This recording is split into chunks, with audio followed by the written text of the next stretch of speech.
हिंदुस्तान में करोड़ों स्टूडेंट्स, करोड़ों दफ्तर और करोड़ों उपभोक्ता सरकारी सुविधाओं के, रोज करोड़ों लोगों की भागदौड़, रोज करोड़ों कागजों की लेन देन, स्कूल लीविंग, डिग्री सर्टिफिकेट, बिजली का बिल, पानी का bill, tax bill, birth certificate, PAN card, no objection certificate.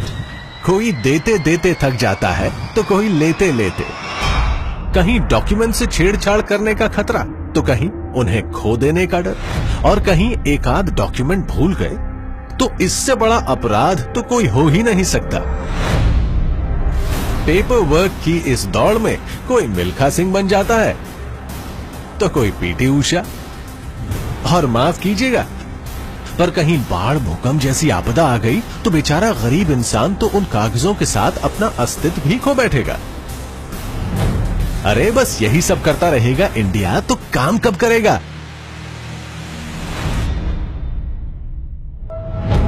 इसलिए भारत सरकार ने अपने नागरिकों को दी है एक सिक्योर्ड और सरकारी संस्थानों द्वारा अधिकृत ऑनलाइन डॉक्यूमेंट शेयरिंग की सुविधा,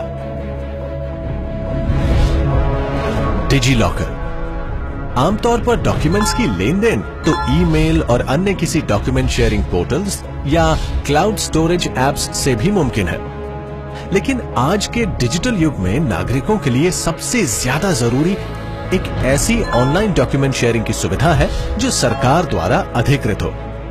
इसलिए अब अपने सारे महत्वपूर्ण डॉक्यूमेंट्स स्कैन करके एक डिजिटल लॉकर में अपलोड करिए और उन्हें सिर्फ एक क्लिक के साथ शेयर करिए किसी भी व्यक्ति या संस्था के साथ, क्योंकि उनको शेयर करने से सिर्फ देखने और प्रिंट निकालने की अनुमति होगी प्रदान। मतलब छेड़छाड़ का तो सवाल ही नहीं उठता। केवल आप ही नहीं, सरकार भी करेगी आपको भेजे हुए हर एक डॉक्यूमेंट की एक डिजिटल कॉपी को इस लॉकर में अपलोड। यही तो बनाता है डिजिटल लॉकर को बाकी सारे क्लाउड स्टोरेज एप्लीकेशन से अलग। इस फीचर से डिजिटल लॉकर बन जाएगा ऐसा महत्वपूर्ण माध्यम जिसके द्वारा सरकार आपको भेज पाएगी आपसे संबंधित जरूरी ई डॉक्यूमेंट्स। इतना ही नहीं, आने वाले समय में विभिन्न सरकारी संस्थानों के ऑन बोर्ड आ जाने से किसी भी शेयर किए गए ई डॉक्यूमेंट की प्रामाणिकता की पुष्टि भी की जा सकेगी। तो अब ना उठेगा कागजातों की सुरक्षा का सवाल, और जरूरत पड़ने पर आप तुरंत ही उन्हें एक्सेस भी कर पाएंगे। पर ये सब होगा कैसे?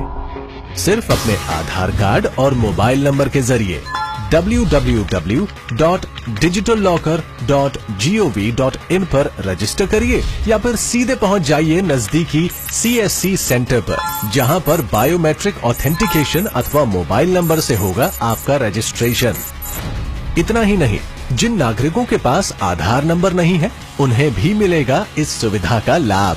अपने मोबाइल नंबर और उस पर उन्हें मिले OTP यानी वन टाइम पासवर्ड के जरिए वो कर पाएंगे साइन अप। साथ ही में ऑनलाइन फॉर्म फिल करते समय उन्हें अपलोड करनी होगी सरकारी संस्था द्वारा जारी किए गए अपने एड्रेस प्रूफ और आइडेंटिटी प्रूफ की स्कैन कॉपीज। रजिस्टर होने पर आप पाएंगे अपना एक पर्सनल अकाउंट, जहां स्कैन करके अपलोड करिए अपने सारे कीमती डॉक्यूमेंट्स और उन्हें ई साइन करके लॉक कर दीजिए इस लॉकर में। हो गया ना इन डॉक्यूमेंट्स को फोर्ज करना नामुमकिन। इतना ही नहीं, अब ई डॉक्यूमेंट्स को तुरंत ही एक्सेस, ई साइन, स्टोर और शेयर करने की ये सुविधा अब नागरिकों के लिए उपलब्ध है उनके मोबाइल पर भी डिजिटल लॉकर मोबाइल ऐप के जरिए। और एक बार कागजों का बोझ घटेगा तो सरकार भी नागरिकों को प्रदान कर पाएगी कुशल नागरिक केंद्रित सेवाएं। अब न धक्के खाएगा न वक्त गवाएगा, बल्कि सैकड़ों पेड़ों को कटने से बचाएगा इंडिया। आखिर टेक्नोलॉजी का मतलब ही तो है बचाना, चाहे वो वक्त हो या लेबर, पेड़ हो या पैसा। बड़े बड़े लोगों के पास तो 100 रास्ते होते हैं, पर जो एक छोटे से छोटे आदमी की जिंदगी को भी आसान बनाए उसे कहते हैं डिजिटल इंडिया। अब बैंक का काम हो या बीमे का, एडमिशन हो या पासपोर्ट, कभी भी कहीं भी सिर्फ एक क्लिक, शेयर और relax. Digital locker, creating paper free India. आइए बनाते हैं paper free India. Paper free नागरिक सेवाएं, पेपर फ्री सरकार।